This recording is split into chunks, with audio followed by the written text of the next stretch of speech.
It's been 5 years since the release of First Light and Second Son. It's been 8 years since Infamous 2 and Festival of Blood. And on this day, it's been 10 years since the first Infamous released on the PS3. I'm one of the many people that got into the series thanks to the PlayStation Network hack of 2010. The first Infamous was offered as a free game as compensation for the inconvenience the hack caused, leading to downtime on PSN that nearly lasted a month. Little did I know that one free game would bring me into one of my most favorite video game series of all time. Well, half the series. For me, Infamous is one of the few good original video game series that didn't involve the more traditional heroes that you see everywhere else in movies. On TV, toys, bedsheets, posters, candies, backpacks, figurines, etc.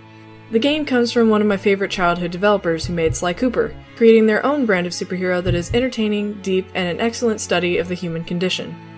Though the series continued on slightly longer than necessary in my opinion, the two games that I did enjoy are two of my most memorable experiences in gaming, and led me down a rabbit hole of imagination that has lasted me for 8 years. Most of you watching this video have played all or at least some of the Infamous games, but I guarantee that very few of you have read or even heard of the 6-issue interlude comic that takes place between Infamous 1 and Infamous 2. This graphic novel is sadly unknown to many fans, and sheds light on many points of Cole McGrath's character, the plots of the antagonist of the first game, and where many characters ended up afterwards. To celebrate the 10th anniversary of Infamous, I'm going to take you guys on a trip to summarize the comics, so that you can get a new perspective on the series, and maybe even be inspired to play through it again with the new knowledge. Who knows, you might even learn something you never knew about Infamous.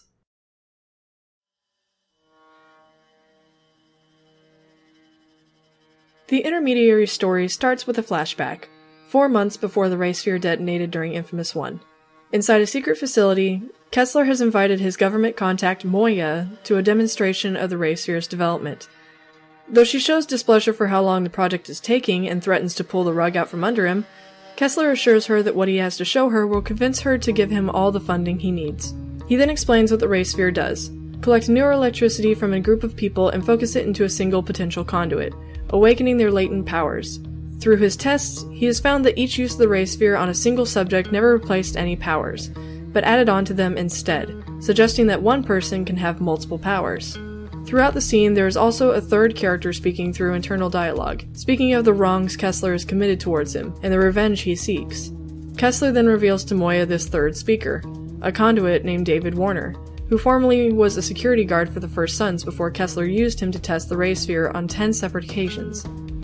His body is horrendously mutated, his mouth fused together in some places, 2 extra arms growing from his torso, his height nearly 10 feet tall, and his eyes useless. Due to this exposure to the Ray Sphere, he can only sense people on a genetic level. With Moya thoroughly enthused by his progress, Kessler advises her to put on her goggles as he uses the Ray Sphere on David for the 11th time. The scene then shifts to 3 months later. After his boss had shoved a package into his hands, Cole arrives in the historic district and attempts to deliver a parcel to Kessler. However, the woman who really lives at the address blows him off. At that moment, his phone rings. Answering it, Kessler then bribes him to open the box for $500. After a brief pause, Cole gives a brash threat before complying, and the Ray Sphere inside detonates, beginning the events of Infamous 1. Now a month later in the present, shortly after the events of Infamous 1, reporter Linda Kaufman is interviewing General Bridges. She questions him on the state of Empire City, to which he tells her that supplies such as food have been delivered on schedule, and the vaccine for the plague is coming along, having cured 80% of the city's populace.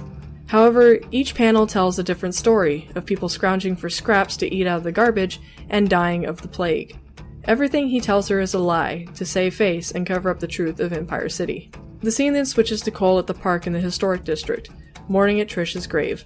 After a moment, the current head of the police and warden of the Eagle Point Penitentiary, Harms, comes to console him. He then informs Cole that the last remnants of the First Sons have been cornered in a warehouse at the pier and asks for his help. Meanwhile, on an aircraft carrier in the harbor, Moya is preparing a group of volunteers for some sort of procedure. She asks one of her scientists how long a DNA synthesis will take, to which one of them answers 6 hours or more. She pressures them to get it done as soon as possible, and to extract it from their subject. On the next panel, we are shown that Moya has captured Alden after his jump from the bridge. As he tries to use his power, she strikes him in the head and knocks him unconscious, afterwards commanding her associates to dissect him to get the DNA sample. A short while later, Warden Harms, Zeke, and a handful of police officers raid the First Son's hideout. but the last remaining members aren't going down without a fight.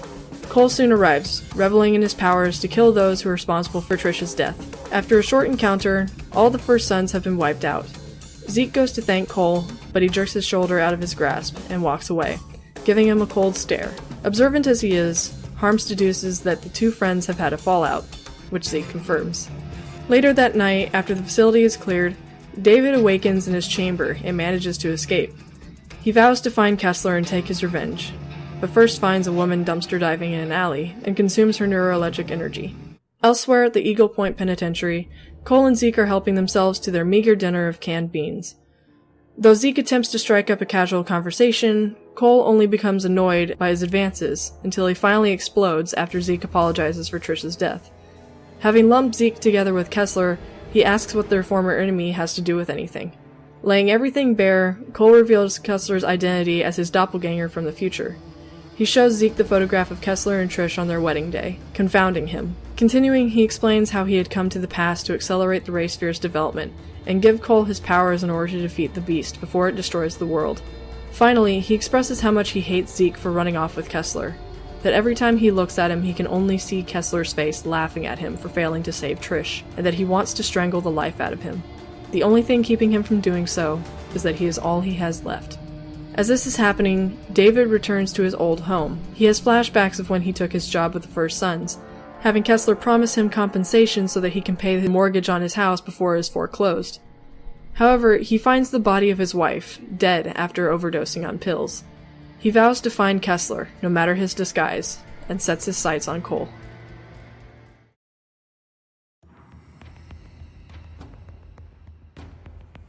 The next day, 25 days after the quarantine started, Moya dispatches her troops to capture Sasha in order to stage an attack against Cole. Her soldiers infiltrate Sasha's hideout in the Neon, and gun down what few Reapers she has left, until they find Sasha herself. Sasha, anticipating Moya's plan, fights back and kills one of her soldiers before they retaliate, subduing her with tethers conducting 2,000 volts into her body. With Alden and Sasha at Moya's disposal, she is one step closer to enacting her plan towards Cole. Later in the Warren, Cole meets Zeke near the waterfront as a favor from Harms. He quickly charges the car batteries to help the warden get the police patrols underway, then begins to take his leave. However, he pauses and asks Zeke if he believed what he had told him the night before about Kessler. Zeke says he does, despite how bizarre it sounds. Cole then relents, saying that Kessler has gotten into his head so much that he can't sleep, eat, or barely even think. It's as though his identity has been taken from him along with the life he once lived. Zeke then begins to recount what he had done after leaving with Kessler atop Alden's tower. In truth, he had been locked in a room nearly his entire time in his company, with nothing but a bed, TV, and a bucket to piss in. Every night, Kessler would enter the room and sit against the wall and say nothing for about an hour, after which he would say, "Thanks for being such a good friend, Zeke," then leave. When Cole asks why he would tell him this, Zeke just responds that at the end of the day, Kessler was just a person like anyone else. He has no control over Cole, and he has the power to be his own man. Just then, a rocket goes sailing over their heads and crashes into the ground near them. Armed troops rain down and parachute throughout the city, whereby Cole correctly assumes that Moya's promised invasion of Empire City after breaking his deal with her has begun. One squad lands near David's home and begins to clear the area. However, as David emerges, he effortlessly attacks them and drags them into the precipice of the door. As the invasion commences, Moya is connecting an apparatus to Sasha aboard the aircraft carrier. Sasha swears she won't help her, but Moya asserts herself by activating the machine, siphoning Sasha's toxin from her body. Meanwhile, Cole, Zeke, and the Warden are fighting off the invading forces. After several trading blows, Cole calls down a lightning strike to finish off the immediate threat. The three then agree to meet up at the penitentiary to plan for the next attack. Shortly after, a few vagabonds are talking in the sewers about the sudden military presence. They question whether or not they should turn over Cole to them, why the hospital and the Warren suddenly stopped operating. As they suspect that the government doesn't actually want to help the citizens, David suddenly rises from the water and snatches all of them before submerging again. For the next few pages, we are shown that the soldiers are trying to herd the civilians somewhere and gunning down anyone who doesn't cooperate. Linda is once again interviewing the general, who says the troops are demolishing structurally unsound buildings and moving people voluntarily into security camps. Her cameraman, however, doesn't believe a word he says. Back in the Warren, Moya calls Cole on his phone and threatens him to turn himself in, or she will take drastic measures. When he refuses, she tells him to give his answer by the morning, or the gloves come off. staring at her newly created force conduit she plans to unleash.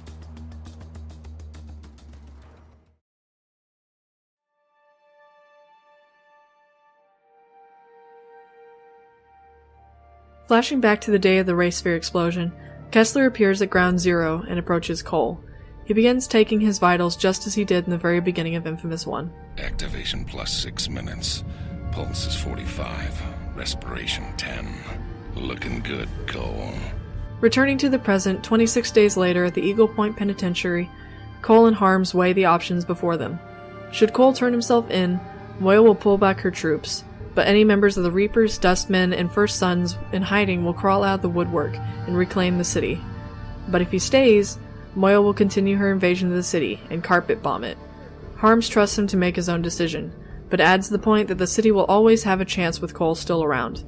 The news may be pulling a cover story, but eventually the hard questions will be asked and the truth will come out about the state of the city.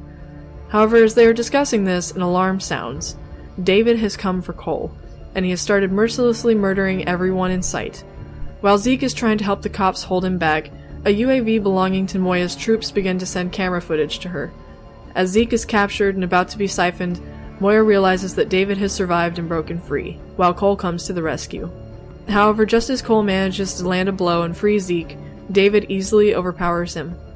Moya's troops arrive and unleash their full artillery against the monster, while she tries to force her scientists to release her force conduits. However, he warns her that they would die sooner than take a step from their containers. Meanwhile, David eradicates the responding forces. Seeing David's power, Cole chooses to flee and lead him away from the prison. However, David catches up and tosses him into a building in the neon. In that moment, Moya hails him on his phone and warns him to escape as quickly as possible before the UAV launches a missile. He narrowly gets away as the building explodes and comes down upon David. In the aftermath, Linda and her cameraman are recording footage of the incinerated and gibbed bodies of the soldiers. However, Moya catches them and threatens them at gunpoint to hand over the camera. After their camera is destroyed, the two start to realize that there is more going on in Empire City than the officials let on, and they are the ones helping them cover up the truth. Back at the prison, Zeke is helping gather the dead cops when Cole crawls back to them. Having faced David and nearly lost his own life, Cole resigns himself to being too weak to stop him, having only survived because Moya bombed him. Despite Zeke's protest, he gets the keys to the apartment in order to make himself a solo target, so that when David returns to kill him, he'll at least be alone so that no one else will get hurt. Back at Moya's command center, she explains to the doctor and the general that Kessler had used the ray sphere over 30 times on David in order to give him more powers. However, it eventually became clear that he needs neuroelectricity to survive, and Kessler would feed him homeless people and laugh about it. The doctor then reveals his concerns about David possibly killing Cole and losing their chance to replicate the effects of the ray sphere. After explaining that David is after Cole in order to kill Kessler, the General and Moya are both revealed to know that the two are the same person. In order to preserve their interests, they need to make capturing Cole a priority in order to keep David from killing him, and in order to do that, they'll attack him not with brute force, but through his heart. For the final panel of the issue, Cole is shown to be looking through photo albums in the apartment, mourning his loss of Trish and his inability to protect what he has left.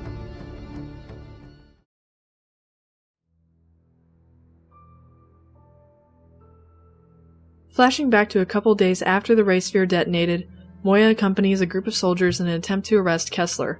In response, Kessler easily dispatches her troops with 2 bolts of lightning, surprising Moya to learn that he himself is a conduit. He then tells her that she wouldn't find the ray sphere, as John White has it in his possession, revealing that he was fully aware that John was an NSA agent sent to infiltrate the First Sons. As Moya retreats, swearing that Kessler wouldn't get out of the city alive, he dourly assures her that he didn't plan on it. Finally, he glances down at the photo of himself and Trish at their wedding, and begins to quote Holy Sonnet 10, Death be not proud, signifying his will that the personification of death would not succeed. His past with the beast will not be repeated. In the present, Moya's UAV is keeping a close eye on Cole's whereabouts. While he sleeps, Cole has a dream of himself and Kessler wandering a ruined city.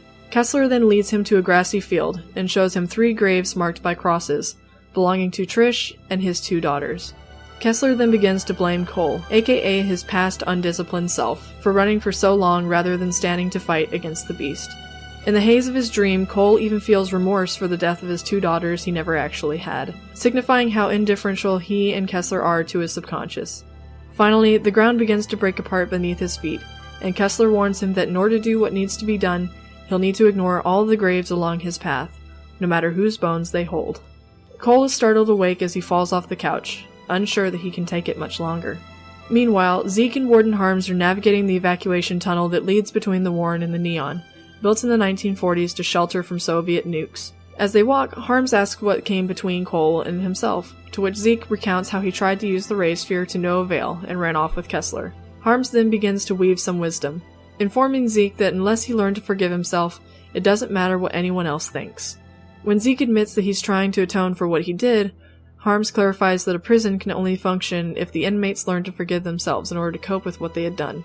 It isn't saying that he condones their actions, but that forgiving themselves meant less casualties to themselves and others. He ends with advising Zeke that there is nothing wrong with paying his debt to Cole, but in the event that he never forgives him for what he did, he has to learn to live with himself. Meanwhile, just as Cole predicted, David is able to pull himself out of the rubble of the building, and continues his hunt. As Cole is trying to find something to eat, Moya's troops deploy a canister into the room filled with Sasha's hallucinogenic gas. As he inhales it, he starts to hallucinate visions of Trish, imagining her blaming him for her death. Just as the soldiers are about to capture him, Sasha calls out through her powers that it's all just a trick set up by Moya. He jumps out the window to escape, but the hallucinations keep coming. Soon enough, he becomes too disoriented to resist capture. Zeke and Warden Harms arrive, but can do nothing as Cole is loaded into a gurney and hoisted away by a helicopter. Elsewhere in the Neon, Linda and her coworkers sneak into Empire City and hide their raft, knowing they will likely get killed by the military if they are discovered crossing the quarantine line. They try to speak to someone, but find that the man has been long since dead. The deceased man's daughter comes out of the house and says he's been dead for a week and can't dispose of his body properly. Revealing that they are reporters for the news, the woman asks them to follow her and evade the surrounding soldiers. Finally, Cole is bobbing in and out of consciousness. He hears two voices, one belonging to Sasha swearing that she hasn't been beaten yet.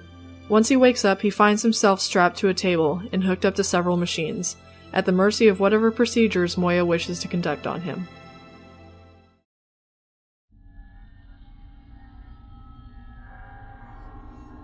Four months earlier in a flashback, David's wife demands to speak with Kessler after David has not come home for some time.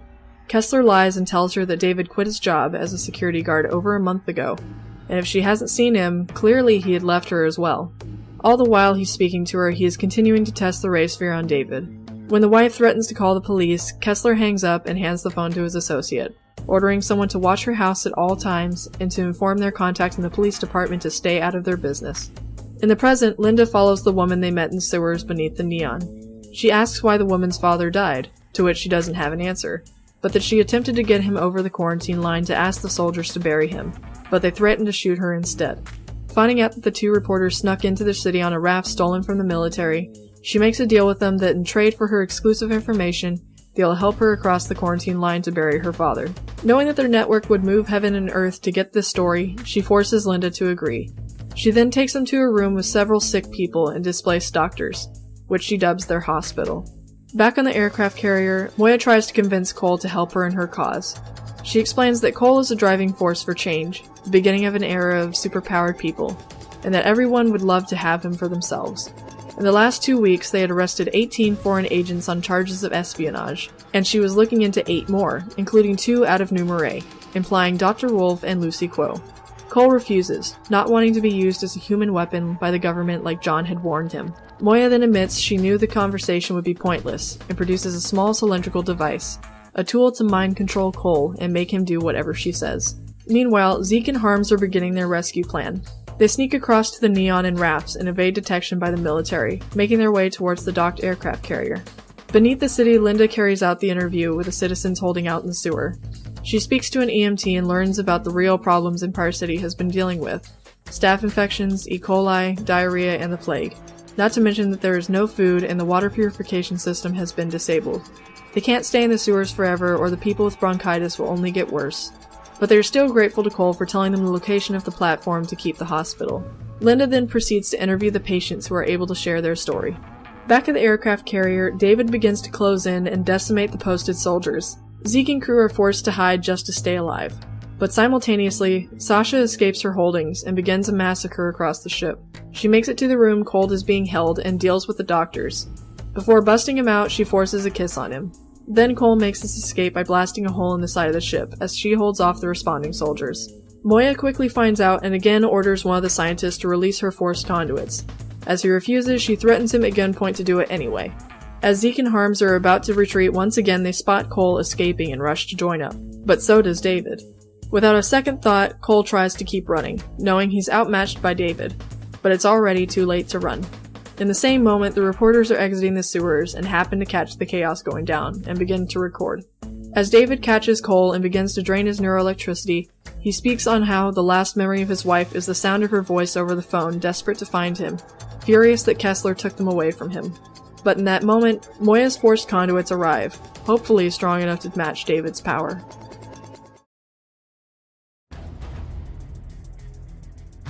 The final issue starts with a flashback to a week after the Ray Sphere detonation. Zeke and Trish are in the apartment taking care of Cole, hoping that he will eventually wake up. As Trish begins to worry, Zeke tells her that a year before Cole met her, he had been hit by a truck. He explains that he told her the version that makes it sound like no big deal, when in reality he should have been killed after he was hit in the chest and rolled beneath the tires, running over both his legs. He spent the night in the hospital for observation, and ended up walking out the next morning bruised and nothing more. In other words, she has nothing to worry about. Back in the present, Sasha is hunting Moya, seeking payback for capturing her and using her powers. But Moya catches her by surprise and whacks her across the head with a pipe, now obligated to kill her. Outside, the forced conduits deal a heavy blow to David, making him drop Cole.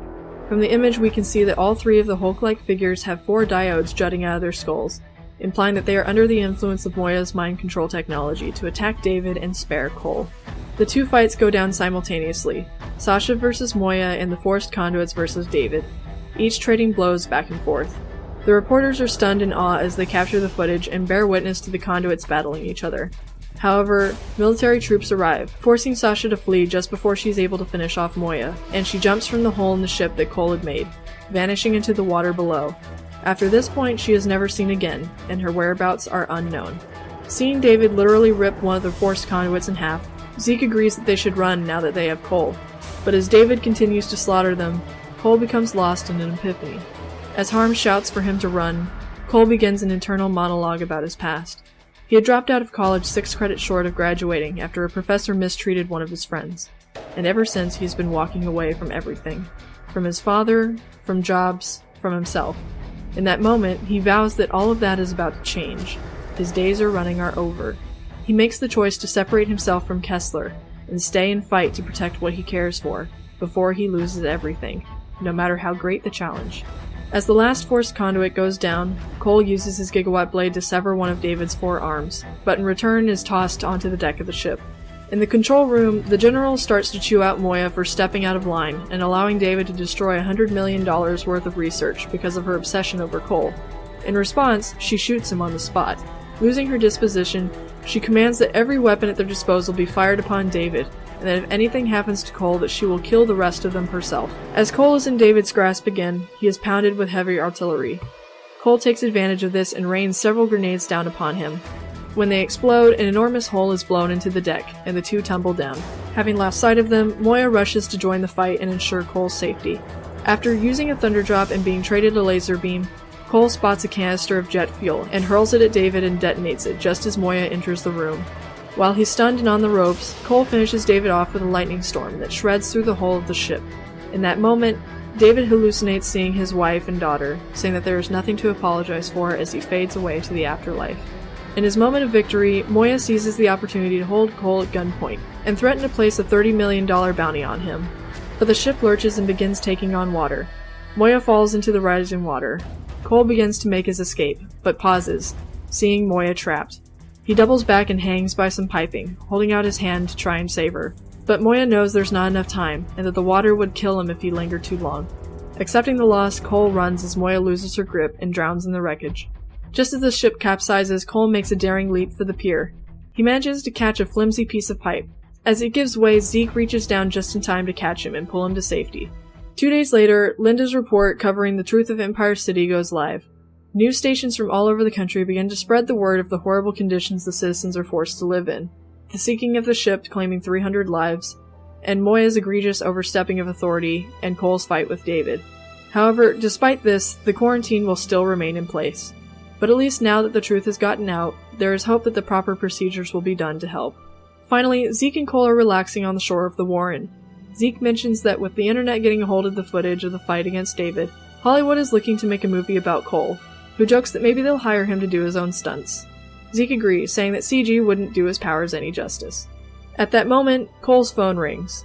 It turns out to be Lucy Quo, reaching out to him about coming to New Moray in order to gain new powers, and make him strong enough to stop the beast when it inevitably arrives, where the story of the comics come to an end.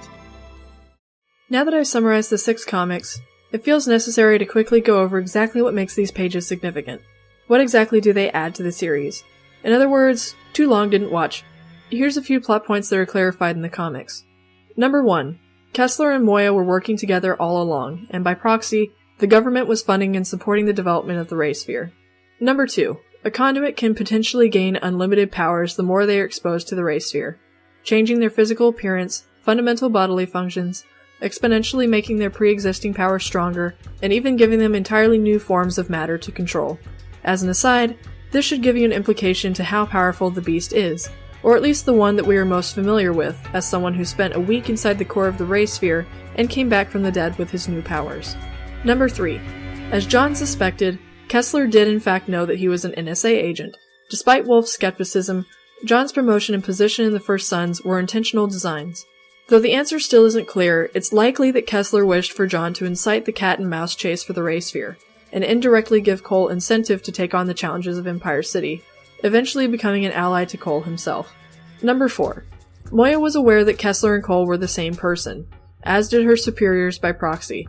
Moya is now the 6th person that knew this truth, and it possibly is one of the reasons why she is so obsessed with having Cole under her thumb and having the ray sphere for herself. Number 5. Moya was aware of Wolf and Quo working out of New Moray, and were trying to contact Cole. This also alludes that she found out this information from John's communications with them. Number 6. Conduits are extraordinary, even before they get their powers. We already had a hint of this when John was being initiated by the First Sons, taking several blows from an incredibly strong man before blacking out. Now we also know that Cole had been run over by a truck and walked away with only a few bruises. Number 7.